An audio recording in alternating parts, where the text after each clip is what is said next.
Получить грант на сельское хозяйство. С этой целью 8 крестьянских хозяйств подали заявки на конкурс по соискательству, а с победителем встретилась Елена Фаст.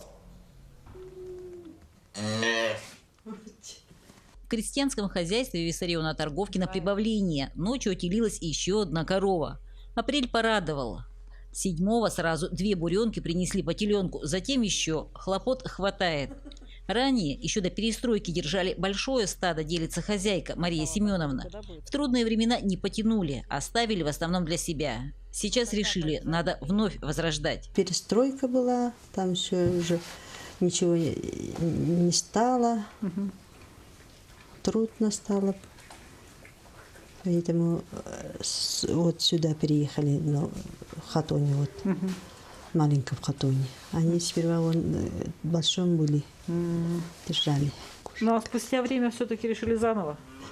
Спустя некоторое время решили заново. По хозяйству помогают дети, как взрослые, так и сын-школьник, а работы хватает всем. Большой поддержкой считают грантовую систему. В этом году Виссарион Васильевич защитил свою идею, будет строить просторный коровник.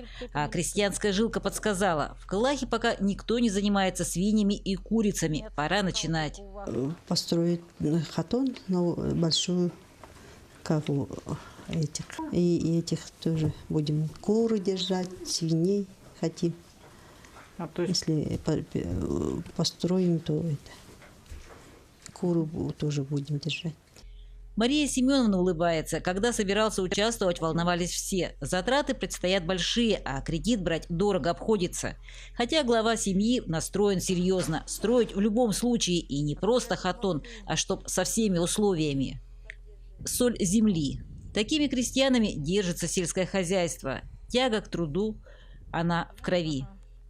Елена Фаст, Максим Копылов, Алекминск.